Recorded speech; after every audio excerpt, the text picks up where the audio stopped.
My whole life I've been trying to find the meaning of connection and identity. It's something that I've always found hard to find because I've had so many mismatched experiences in my life. I want to take you through my story and my journey, which isn't easy for me to do, but I want to bring awareness, allow myself to dig through the things that make me me, and be open, because it's a way that we can all connect is through openness. And this is my story. I'm Sasha Ferguson, I'm 22 and I'm transgendered.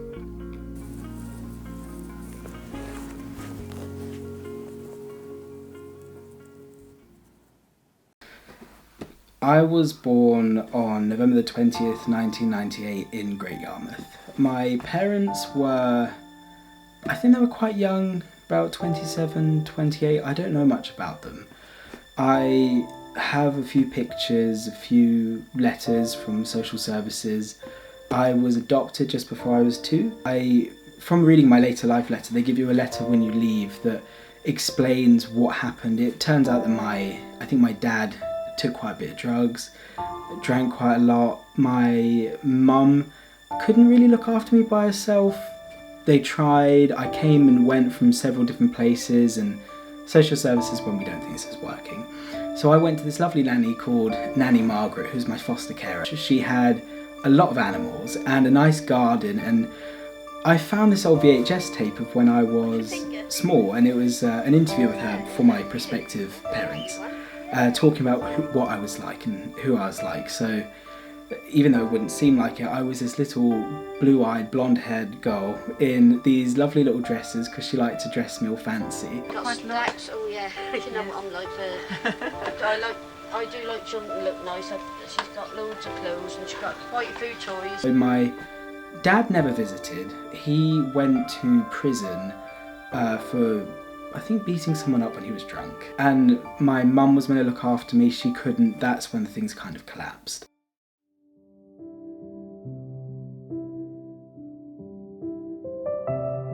So with Nanny Margaret, I then went to my parents now.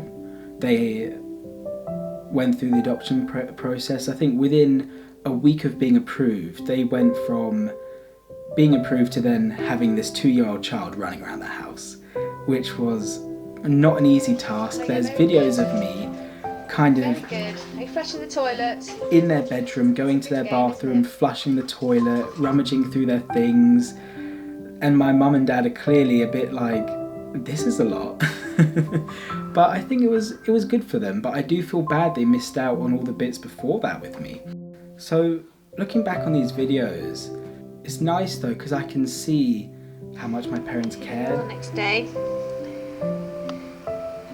Next month, trying to teach us to do it.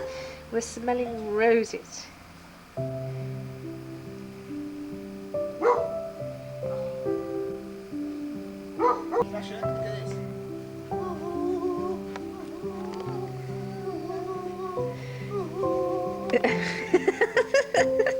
Careful! Whoops! She likes it when she does that, and then she gets all dizzy. I think some of my key memories are from this video, and things that I remember is my grandma and grandpa, well, one set of them had these lovely dogs called Sam and George. And every time I used to go around and visit them, we used to call them Grandma and Grandpa Bubbles, because they'd give me a little tub of bubbles that I would keep in my dungarees, in my little pocket at the front. We used to run around with that. And they had this big garden that we used to run around in, and me and my dad would go around and play while my mum would sit and talk about the struggles of raising a chaotic child in the kitchen. And that was kind of a nice thing to be able to look back on, that I was just fully accepted into this family without any question, and everybody was just open arms. Sasha, say hello, Sam. Excuse me.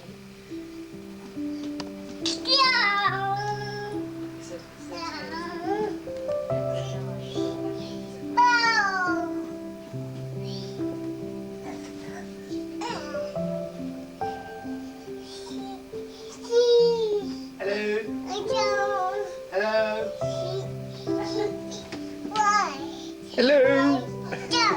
What? No. What are you doing?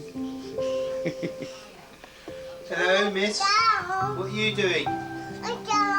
You going up the stairs? Hi, Sasha. You going up the stairs? My other grandma loves little children, so she was always looking after me, putting me in these ridiculous Scottish tartan dresses, thinking that this is how a child should be raised. And my mum took them off me as soon as she left. But I generally was raised quite neutrally in dungarees and t-shirts and jeans, so that was good. I think my grandmother definitely was more traditional with liking dresses and skirts, which even from the get-go I wasn't a fan of. I think my love of cameras started from when I was 2, when I was adopted. My mum and dad took so many pictures of me and videos of me, and there's these videos of my mum recording me, and my mum's out with a camera, my dad's out with a camera, and I'm there with my little tube of bubbles, holding it up to my eye, kind of looking around it, and my dad's like, are they trying to be a pirate? Is it a telescope?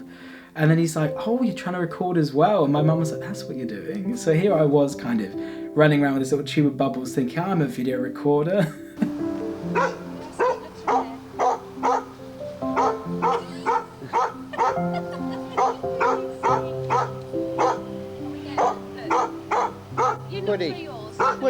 Woody, bring the ball here.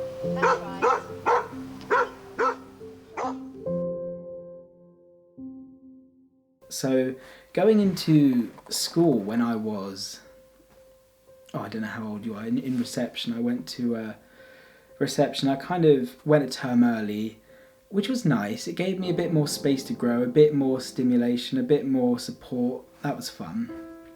But even from reception, year 2, year 3, I instinctively hung around the boy groups. I would want to play in the hills and in the mud and play all the rough and tumble games, and if there was any games I'd always want to play the man role. I wasn't one for playing My Pretty Pony or whatever and frolicking in the flowers. It just didn't come naturally to me.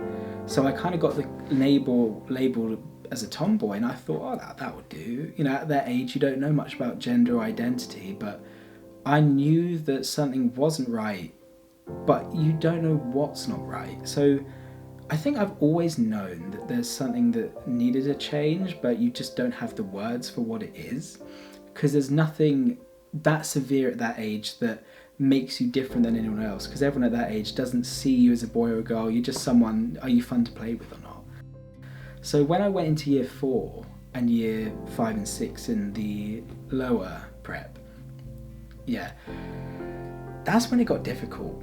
Because I think I then started to realise that things weren't right, and people start to pick up on social cues of gender and identity, and you form groups, and at this point it was an all-girls school.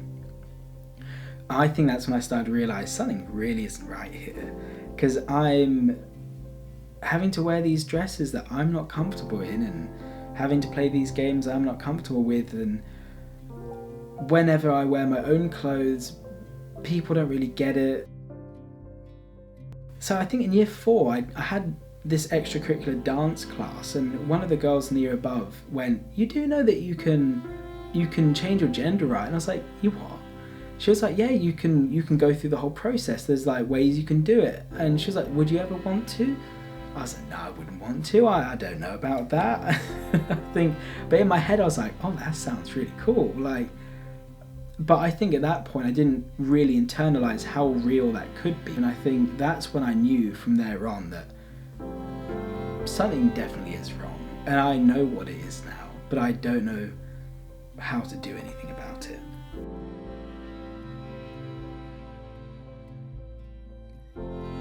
So in year 6, I chopped all my hair off. I did the very typical thing that everybody did when Justin Bieber was big. Took a picture of the hairdresser and said, I want that.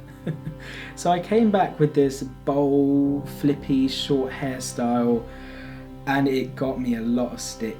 It started going from people thinking that maybe I was just a bit of a tomboy or that I was just a gay child, to people then just suddenly being not nice because there was more of a reason to.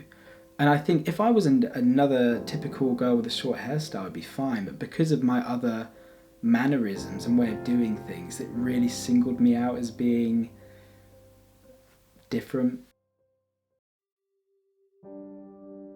So I left my school at year 6, went to a new school at year 7, and I thought, because it was a mixed school, it'd be a good fresh start, but I was wrong. I went to this new school and it was great. When I was sat down, the teachers would mistake me as a boy. I thought, oh, this is brilliant. Then they'd stand up and then it'd embarrass me and embarrass them, and they'd be like, we got that wrong. I had a lot of kids go after me, call me the boy in the skirt, Justin Bieber, people making fun of me constantly. It kind of kept on going each year, and I thought, well, maybe people grow out of it. But people found more reasons to kind of have this go at me for some reason.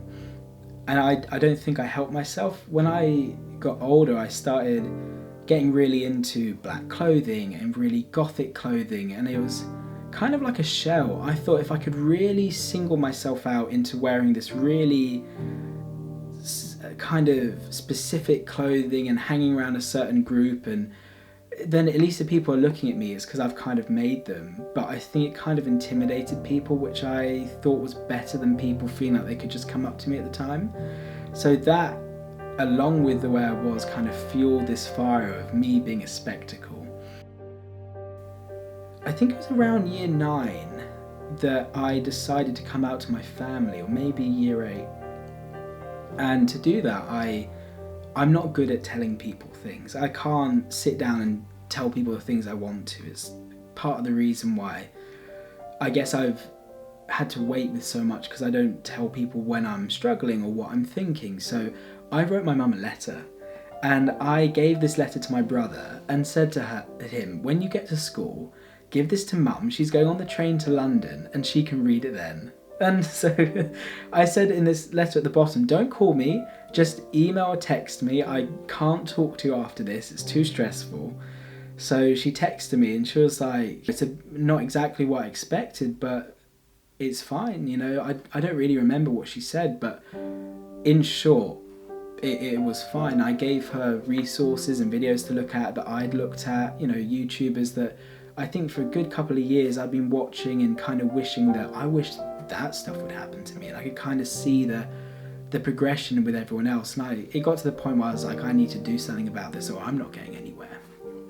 So I came out to my family and my parents, and then I think they told my brother. Then I went to the GP with my dad, and this is when I kind of realised that there was a big lack of misunderstanding with medical professionals and transitioning. So we went to this GP and said, we think this is going on, where can we go? And they didn't know. I got sent to a mental health unit in Norwich, and they just said, yeah, we agree with you, but we don't know where to send you. They sent me to a support group called MAP, which is the Mancroft Advice Programme in Norwich, and they had a group called Evolve for people who I think were maybe 13 to 25. And I went there for years, and that was my main support. It was the first Wednesday of every month, and it was the Wednesday I looked forward to every month, because I thought I can go and meet people like me.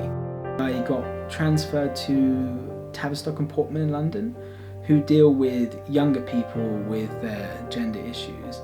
I know they've had a few bad reps in the, you know, there's a bit of bad rep in the press at the moment with the way that they're dealing with children, but when I went, it seemed to be a bit different of a process. I had to have therapy with them for a year to make sure that this was right. Then because I was just under 16, they couldn't put me on hormones, so they put me on hormone blockers, which is called gonopeptal, and I had that I was meant to have it for a year, and then I went on to my hormone injections, which was what I really wanted. I remember sitting there and they kept on asking me each time I saw them. It was every month to begin with, and every 6 months they would kind of sit there with me and my dad, or me and my mum, or whoever came, and say, what do you really want? You know, what do you want from this? What effects don't you want from this? And I was just like, I want everything.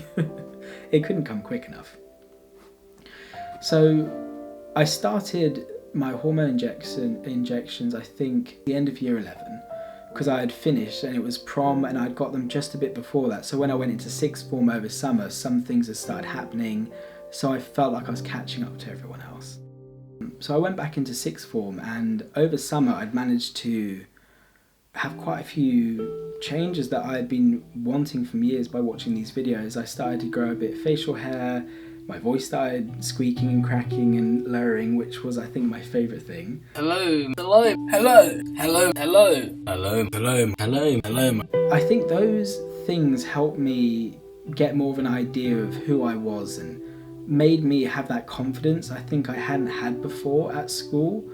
And I felt like I could really just be me. People in year 11, once I came out, left me alone. They realised that it wasn't something that they could joke about anymore. So I had my hormones through year 11, end of year 11, year 12, and then I decided that I wanted surgery, with chest reconstruction. But because I was under 18, the NHS wouldn't fund me and Tavistock wouldn't support it, so I had to go privately. So I got the referral, and it was meant to be in December, but they postponed it until February. So I had my surgery in February, in the 22nd, which was I think 2015, 2016, which was brilliant. Had a couple of weeks off school, which was also brilliant at the time.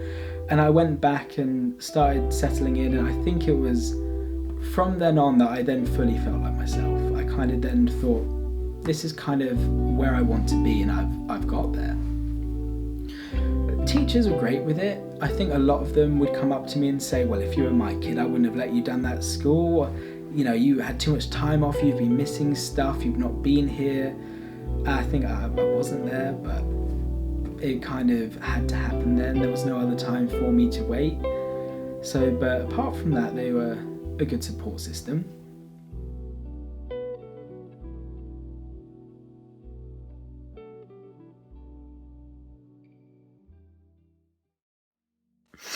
I guess with this video I wanted to be honest about everything. I mean, you can't really just document the good things. I mean, there has to be times where you document the things that are bad and going on as well. And I guess that's what I don't talk enough about. I kind of keep a lot of things to myself. I just, a lot was on my mind. I thought, beginning of summer it'd be a great holiday and I'd come back and, my last year would be a great one. And it's stupid little things that get to me. Like over summer, I grew my magnificent chin strap, which I'll obviously, put pictures of, but, I trimmed it, I cut it down, made it shorter to go back to school. It was all about this length, but you're obviously not allowed it. I understand for most people, that's not an issue, but for me, which I should have brought up, it's more than just, a bit of hair on your head or that. It's more than aesthetics, it's more personal. It kind of, when I was born, I wasn't meant to grow that. That's it. It's amazing, I could grow that. That's a real big part of me. That's become my identity the whole summer. That was mine, I was proud of it. That was what I wore, and I finally enjoyed pictures of myself. I thought, this is what I want to look like, this is what it's meant to be there.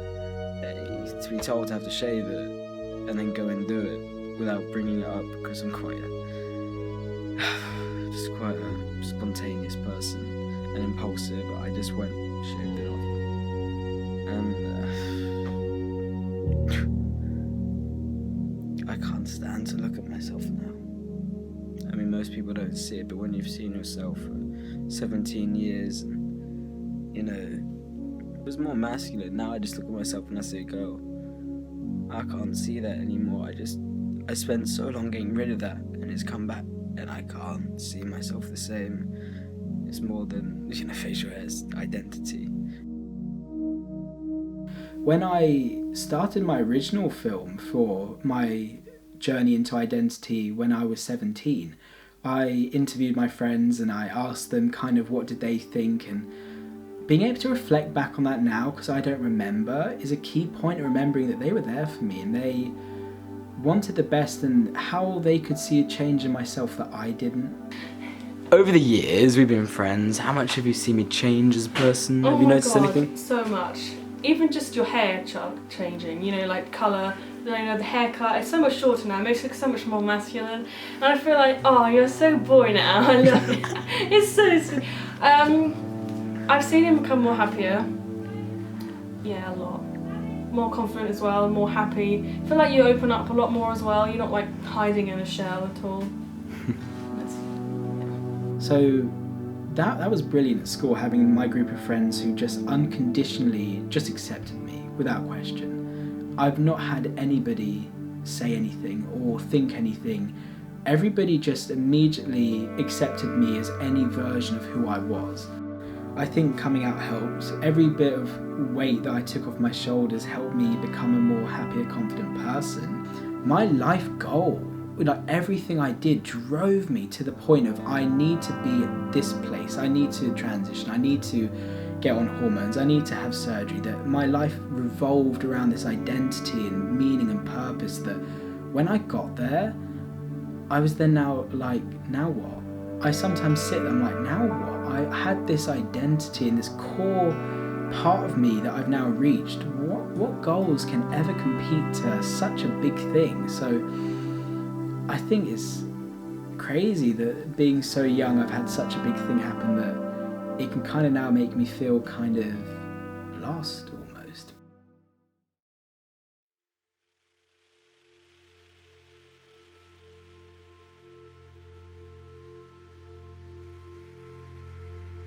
With everything changing so much in my life, I've found it hard to have things that have always been steady and stable.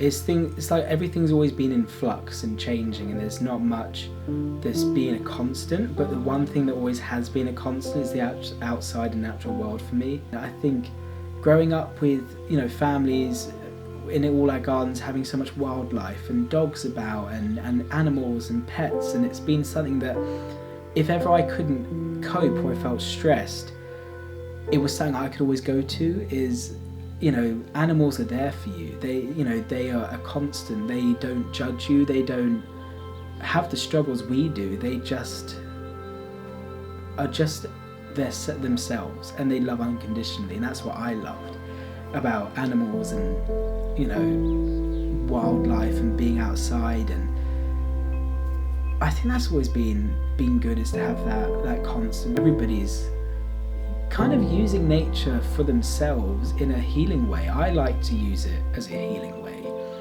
where if the world and people get too stressful, you can just go and be by yourself, but you don't feel alone, because it's kind of, nature is alive. It kind of makes us feel alive. It's really raw, and it's something that we connect with, and it's something that I try and keep a key connection for myself and always keep as part of my identity, is loving the outside. And I think I get the benefit of being outside because I revisit my childish side. I get to have a raw time of just not worrying about what are people thinking, what am I thinking, what is expected of me. I can just go and have fun.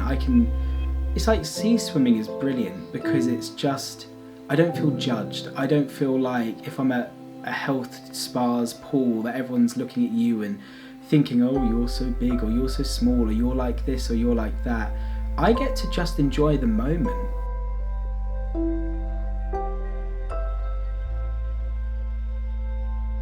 I think I've realised I have a real strong tendency to lock myself away and kind of get stuck back in that headspace of kind of needing to be alone and not wanting to be around people and feeling really conspicuous, and it makes me feel really trapped, and it can be a really self-sabotaging cycle of I want to go outside and I get in my head then I don't. So I think it's why the outside is so important, because if I don't go out enough and I don't kind of find myself a purpose in what I'm doing every day, I fall into that cycle and I get really stuck, and I'll just be sitting there in the dark on my phone or watching TV or doing work and just retracting into the old shell of myself that I think is was my safe space. I think this story has been so important for me at the moment because it's a big point of reflection. I'm coming up to being 23, I'm finishing uni, I've got all these massive changes going on that are you know, life goes on after a big event happens, but it's hard to sometimes sit back and realise, wow, so much has happened, and I forget. I'm so hard on myself that I sometimes find things hard, or things aren't great, or why do I have these safety mechanisms or behaviours of shutting myself away? And I think it's because I do forget all the years inside and feeling off or weird, or like I had to hide from the world, or anything that I used to do like that. So I think it's good for me to kind of have something that I can look back on, you know, in a year's time, 50 years' time, and just remember kind of the important things that happened, what I felt like, so I can kind of remember for myself, and also to educate others, be a voice of awareness. I think if I was to be silent and pretend these things didn't exist, it would be a bit detrimental to how I think we should be as humans, which I think we should all just be open, because I think it's great to have communication. I think the more I hide from topics I find embarrassing or I find hard to talk about, the more I perpetuate that I need to be ashamed, when actually this should be something that I should be able to talk to people about and not feel like, am I in danger for saying this? Am I going to lose friends for saying this? It's kind of taking back the power of, I can say this and I'm proud of who I am, and I'm going to remember this, and I'm going to show people this isn't going to make me scared anymore, because it doesn't do anything for me. It's something that I want other people to know, and I don't want to feel like is this big secret hanging over me. When do I bring it up? When do I not? I want to put things out there and just have people know me for me. This is part of my story, but it's not who I am. But it doesn't mean I should hide from it.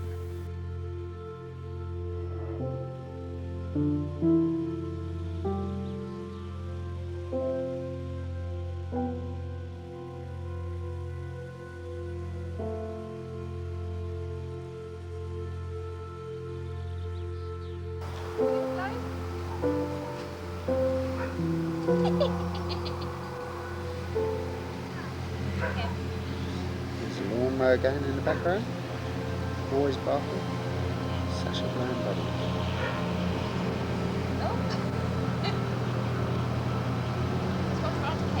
Oh, yes. Oh, very nice. Should reach Australia, that one. He must have had a gigantic sack, that's all I can say. That's what I say. I just can't wait to open all of my extra things. Would you like me to give you a hand?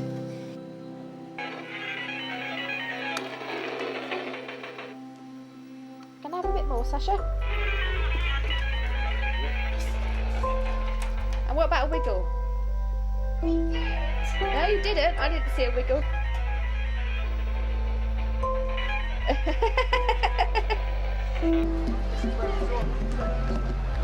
Sasha, do some drums.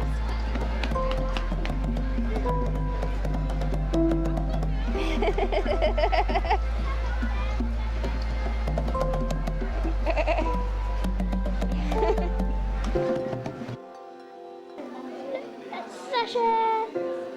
Big smile on her face. Big smile. She's hopping around like a bunny. She's going mad. Woo! Where's Sasha going?